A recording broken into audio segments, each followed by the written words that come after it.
The Static Room, Part 10. The air in the forest didn't feel like air anymore.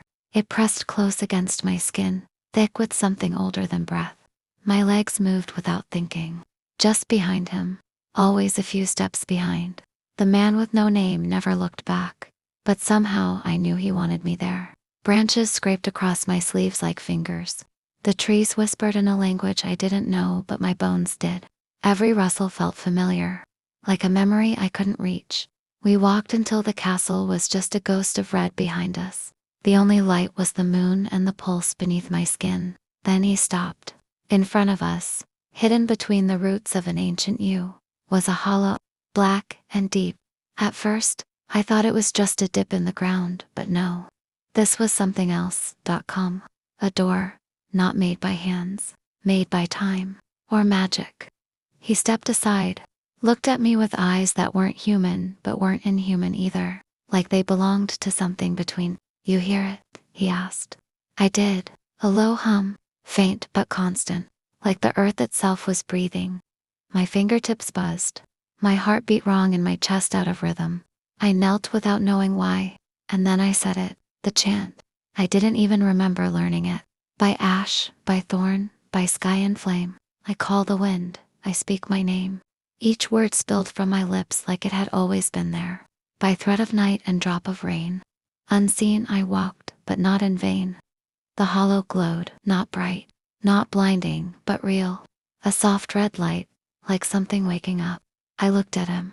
His expression hadn't changed, but I saw something flicker behind his eyes. Recognition, not surprise. Blood of stars and breath of tree. What sleeps in earth now wakes in me. The roots shifted. They moved aside, not violently, just enough to open. The hollow became an entrance. "Who are you?" I whispered. He knelt beside me. Close, too close. But I didn't pull away. "I was lost," he said, "until you spoke the earth's name." A pause, then, "You've done this before?" I shook my head.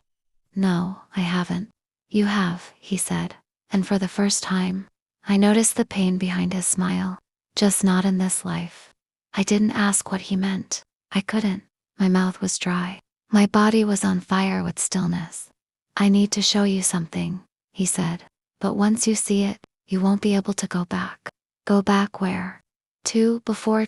Something inside me cracked then. Not in a bad way, in the way an egg cracks, just before something hatches. I stepped forward, into the hollow, and the world changed. The inside was massive, wrongly massive. Bigger than the forest. The walls weren't walls. They were veins, glowing, red, blue, gold. A heartbeat echoed through the space. This place was alive. I turned to ask him something, but he was gone. No footsteps, no sound, just gone. And in his place was a mirror, floating, no frame. Just there. And in the mirror I wasn't alone. Behind my reflection, just a few steps back, stood me, but not quite. She was older. Her hair was wilder, darker, curling like vines. Her eyes were silver, her body scarred, her hands glowed faintly. She looked at me like I was a child. "I am you," she said, "but only if you choose." "Choose what?" "To stop pretending you're small." The mirror shattered, and I was back. In the forest. On my knees. The yew tree behind me, still, the man nowhere, the moon above, silent, and in my hand a mark, burned into the skin, a spiral, simple, ancient, alive. I stood up, trembling. I didn't feel scared, I felt awake. This has happened before, hasn't it? The morning after the spiral appeared, nothing felt real. The air was thick still, like the world was holding its breath, waiting for me to notice something I hadn't yet seen. My house was silent except for the tick of the clock and the occasional creak of the pipes, familiar sounds that suddenly felt too loud. I sat in the kitchen, hoodie wrapped tight, sleeves pulled low. I hadn't even looked at my phone. For once, it wasn't worth the noise. The mark on my palm, it hadn't faded.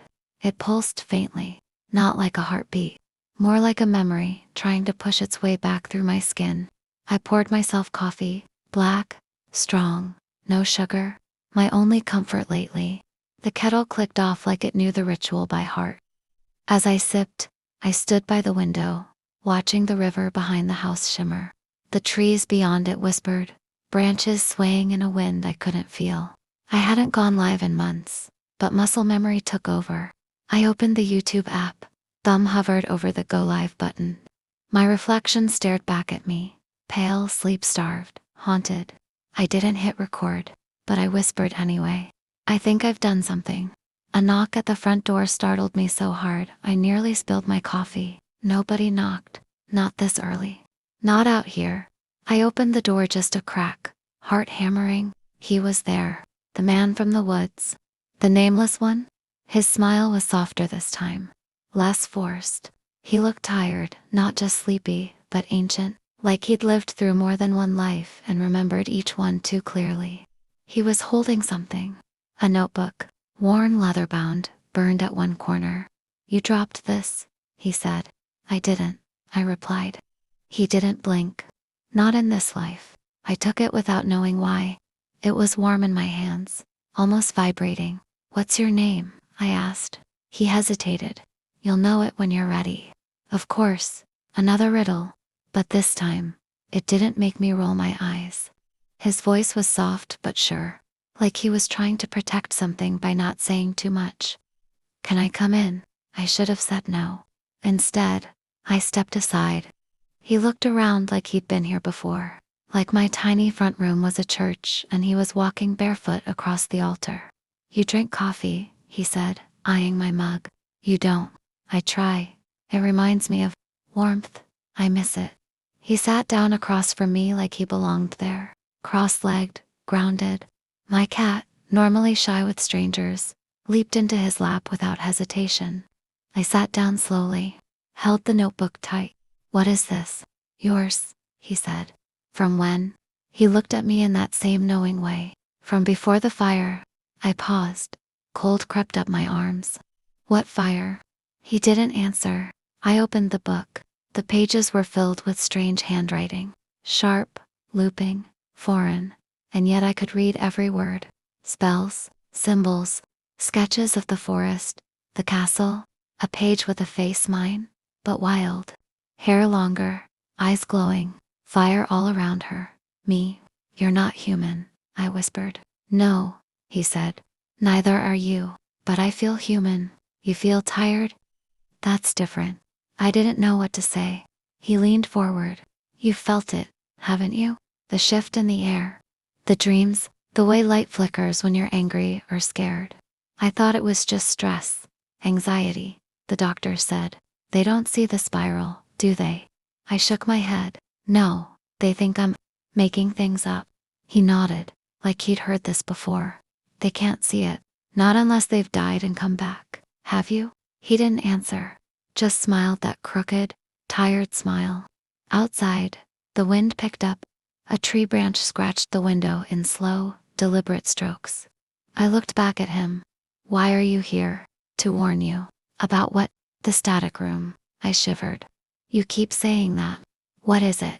A place between time, where the lost stay trapped. Witches who burned, voices never heard. Pieces of yourself you left behind. That sounds like hell. He shook his head. Hell is a place people invented to blame the wrong things. The static room is older, and it's waking. I looked down at the book. The last page. Over and over again, the name was written. And below it, another hand had written.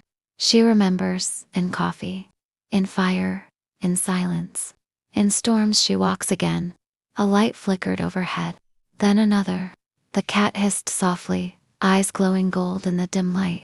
You're in pain, I said. He blinked, surprised. You can feel it. Yes. It's like mine. That's the echo, he said quietly. What does it mean? It means you're getting closer. To remembering? I exhaled, slow. I don't know if I want to remember. That's not your choice anymore. I stood up, needing space, needing air. I walked to the back door and opened it wide. The wind rushed in, cold, metallic.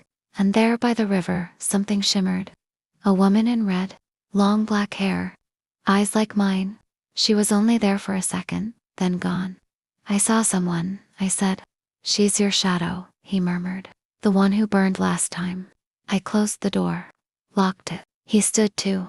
For a moment, we were face to face. Too close. A magnetism pulling us into something neither of us could name. I don't even know you, I said. You will, he whispered. I don't trust you. But you feel drawn to me. I hated that he was right. He leaned closer, not enough to touch, just enough to let his warmth graze the edge of mine. I didn't come to break you, he said. I came to remind you what you were before they buried you. Buried me. In stories, in smoke, in silence. We stood like that, the quiet between us growing louder. Then he turned and walked to the door. As he left, he spoke without looking back. When the castle lights up red, you'll know it's time. Then he was gone. And outside, the wind whispered again. Decima,